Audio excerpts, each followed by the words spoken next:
Hello everybody. I'm sorry I can't be here in person today, but we are going to be looking at lesson 1-5, solving inequalities in one variable. So basically our goal for today is just to solve and graph inequalities on a number line. So making them from story problems, solving them when they are not in story problems, and then thinking about what the solutions to inequalities mean. And that's a really important one, because inequalities have a solution which is a number, but it stands for a lot more than that. And we can think about inequalities actually as true or false, because an inequality is an expression that compares two quantities. Oh, my cat's going to join us. This is going to be fun. Okay, you get down. So an inequality that compares two quantities, or rather an expression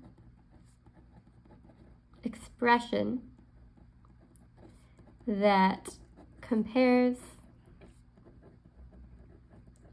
two quantities.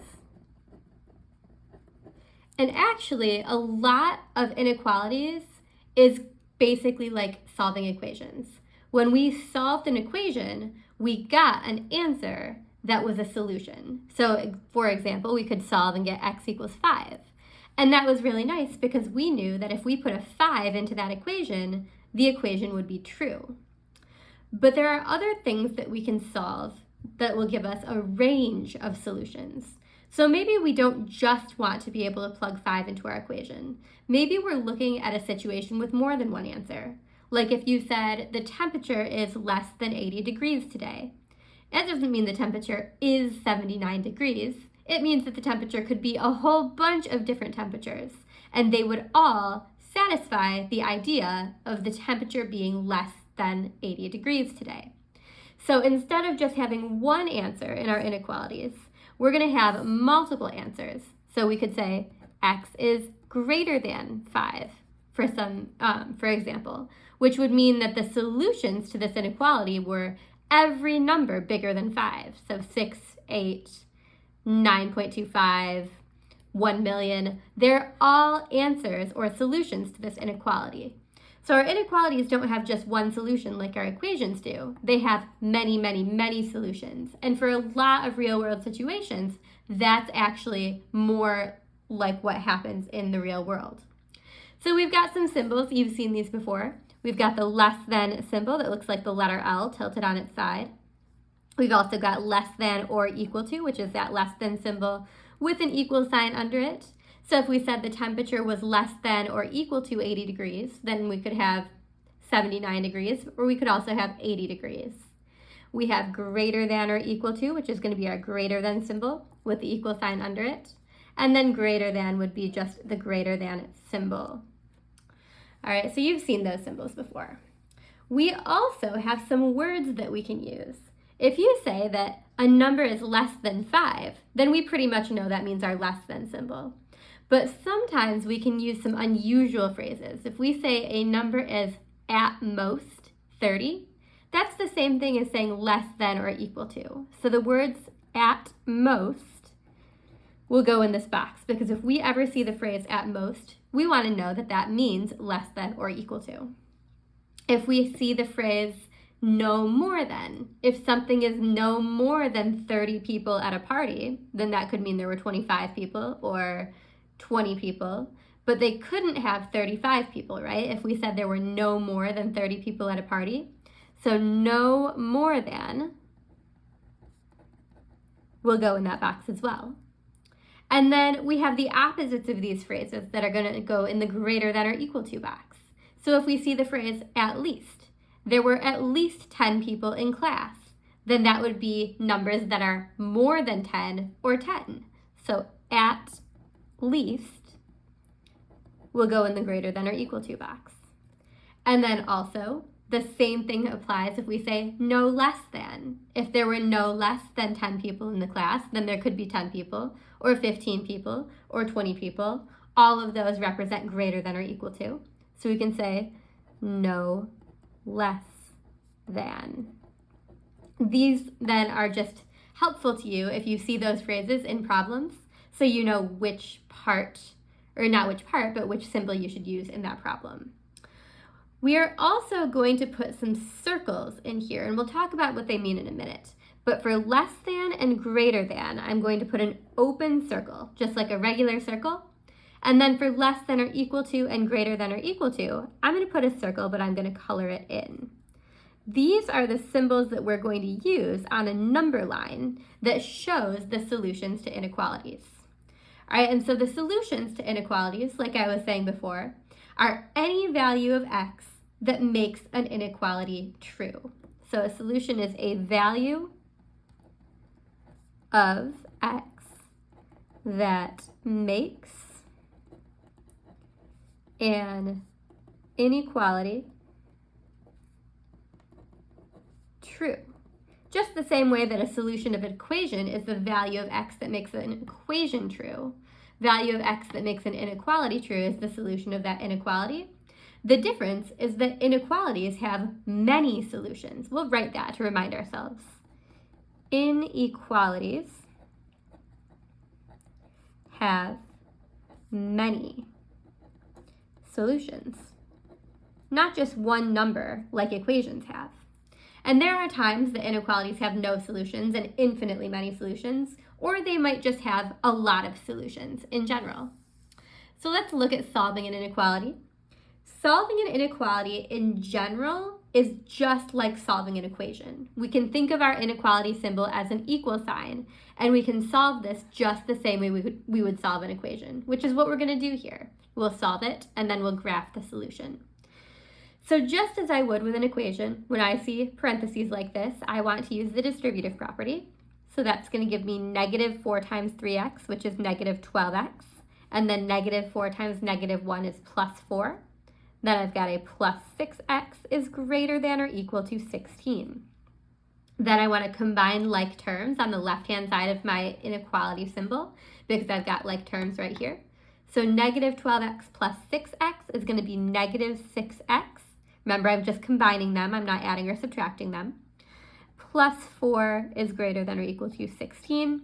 Now we can just solve this the same way we'd solve a two-step equation, because this is a two-step inequality. We'll subtract 4 from both sides, and that will give us negative 6x is greater than or equal to 12. Then we want to get x on its own, so we're going to divide by negative 6. Now here is where there's a really, really, really important rule about inequalities.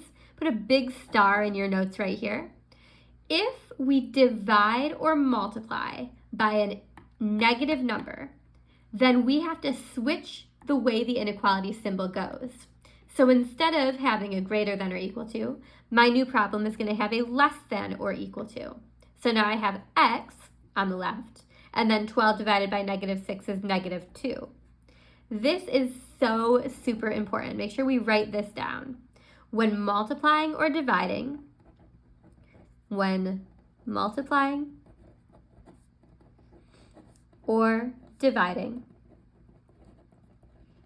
by a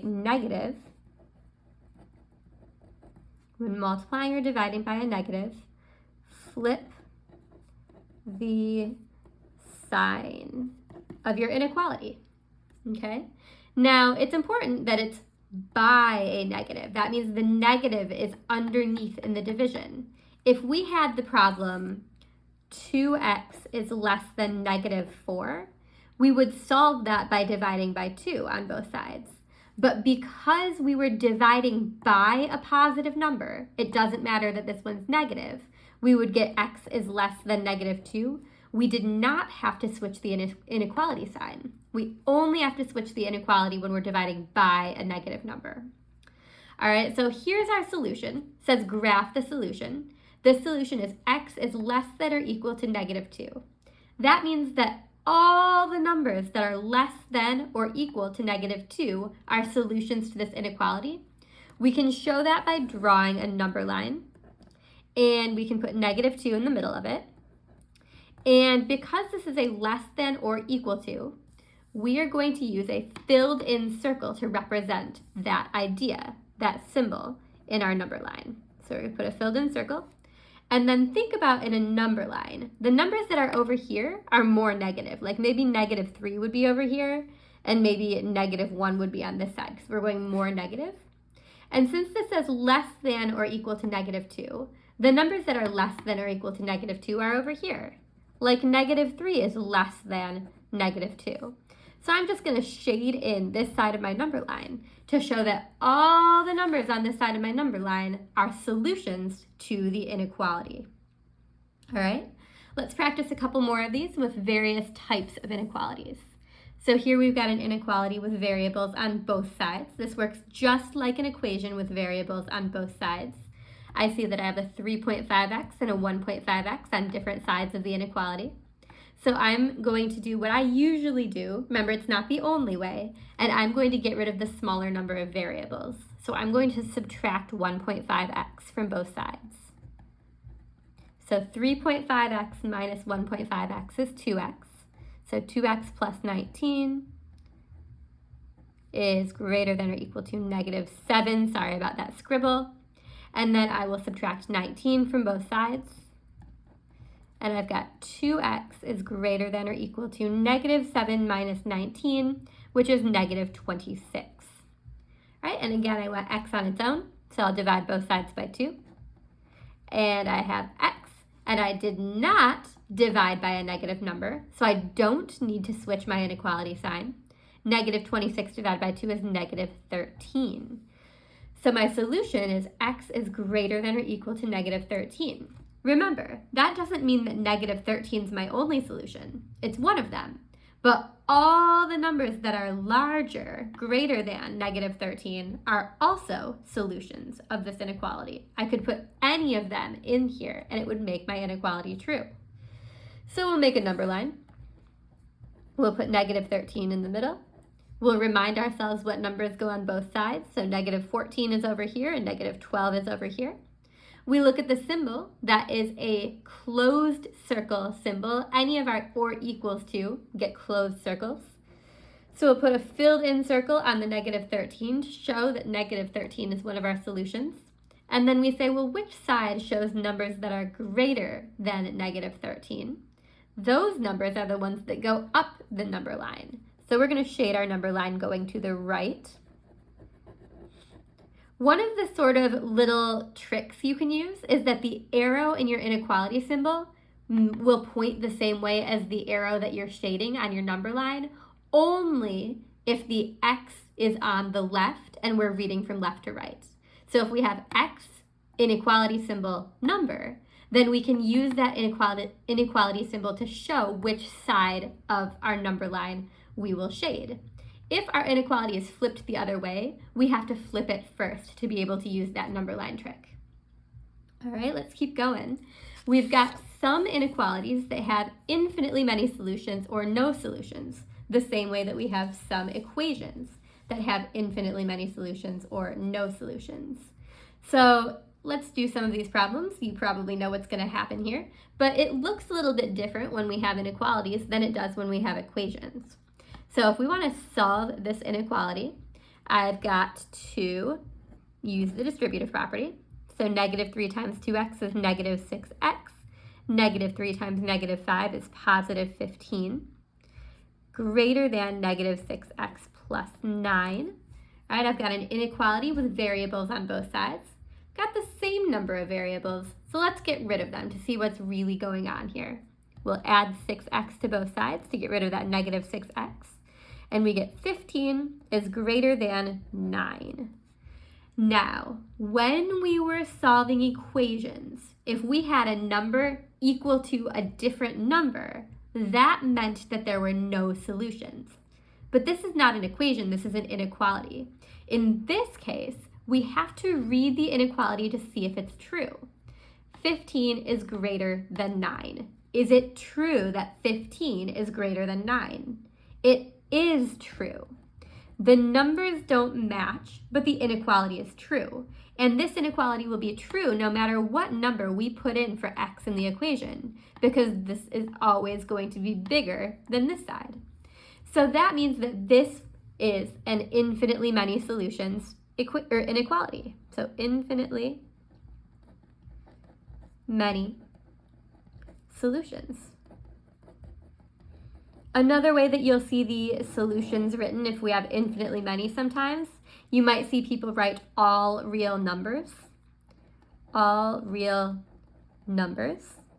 That means that we could put any of the real numbers, rational or irrational numbers in, and that would make the inequality true. So either way you want to write it is fine. All right, let's look at another one. You might guess what this one's going to have happen.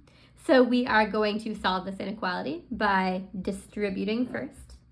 So we've got 4x minus 5 is less than 2 times 2, so 4x, 2 times negative 3 minus 6.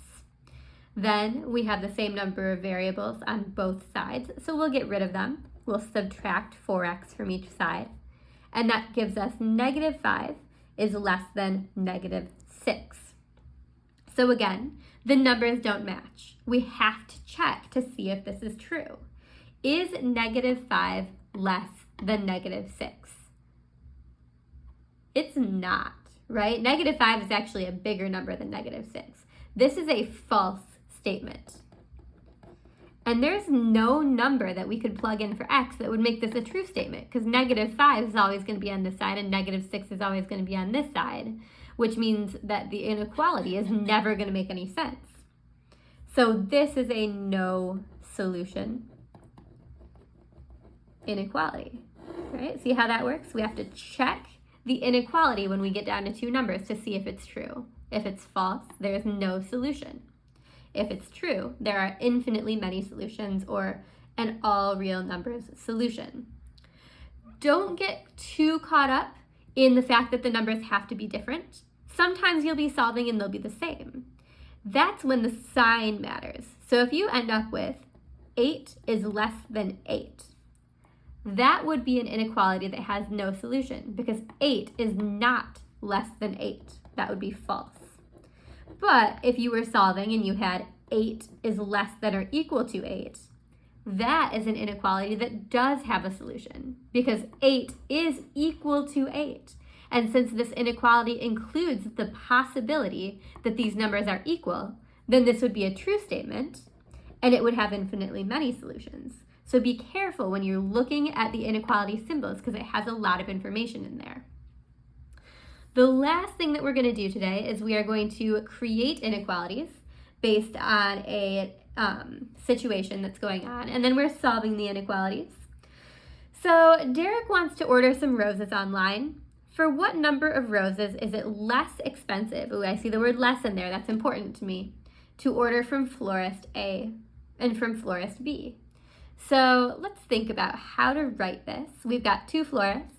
We want it to be less expensive to order from florist A. So I want to write some kind of inequality where florist A is less than florist B. So let's write an expression for florist A. This is one of those nice expressions that writes itself really easily because we have $4.75 per rose plus a one-time $40 delivery charge. You should be very familiar with this pattern of writing problems by this point. This would make this 4.75x, or whatever variable you want to use, plus 40, that one-time delivery charge. We'll use our less than symbol, and then we'll make our expression for B, which is $5.15 per red rose plus a $25 delivery charge. Again, we'll copy that format, make this 5.15x per rose plus the $25 delivery charge.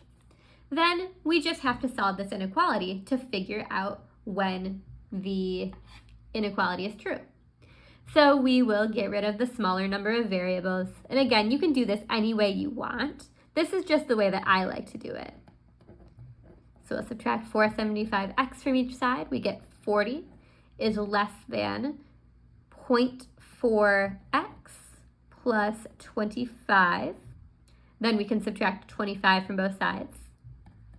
We get 15 is less than 0.4x. And then we can divide both sides by 0.4. And then that will give us 37.5 is less than x. Now this is what I was talking about when I said sometimes it's hard to read inequalities if the x is on the right-hand side and the number is on the left. This would not be an inequality I could use to make a number line. I would have to flip it first. And when I say flip it, I'm going to flip it to understand it. And I'm just going to flip everything. So I'll put the x on this side. I will flip the inequality symbol, and then 37.5. So I'm not using any math to go from this to this. I'm just flipping it as if it was in the mirror. I'm just taking everything, flipping it over. I have the same expression. But now it's easier to read. X is greater than 37.5. So if we're thinking about this in the context of the problem, it says, for what number of roses is it less expensive to order from florist A? We asked ourselves the mathematical question of it being less expensive. And we found that it's less expensive when the number of roses is greater than 37.5. Of course, we can't order half a rose from a florist. I guess we could, but they would probably think we're really weird and not do that for us. So we have to say that this is going to be rounded up, and we can say more than 38 roses makes florist A the cheaper one, right? And if we wanted to answer the opposite question, where they asked us, when is it cheaper to go from florist B, then we would just say, well, that's when we have less than 38 roses. So if we buy 37 roses or less, we should use florist B. If we buy 38 roses or more, we should use florist A. Can have the same kind of idea down here, but we're putting some differences in the inequality just so we can see what happens. So Derek wants to order some roses online. Florist A charges $4.75 per blue rose plus a $40 delivery charge. That's the same thing up here. Florist B charges $5.15 per red rose plus a $25 delivery charge. If florist B increases the cost per rose to $5.20, for what number of roses is it less expensive to order from florist A? So we're changing one value very slightly, aren't we? We had a $5.15 per red rose fee, but then this florist upped it to $5.20. So let's rewrite our inequality. We can use the same inequality we did before, actually, except that we have to make sure, that instead of $5.15 per rose from florist B, we're using $5.20.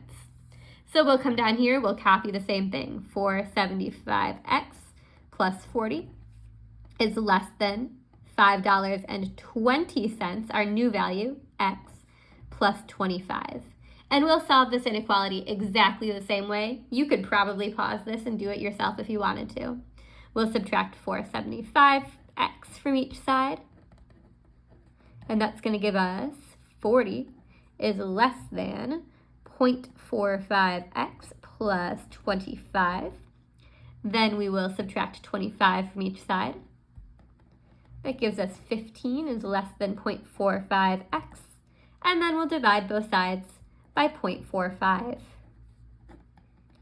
So if we do 15 divided by 0.45, we end up with a new number, 33.3 repeating, less than x. And of course, we can flip this to understand it so that the x is on the left-hand side of the inequality. So it'll say x is greater than 33.3. Again, we did not do any math to go from here to here. It's just like we drew a mirror right here and we had to flip it over the mirror. So x is greater than 33.3.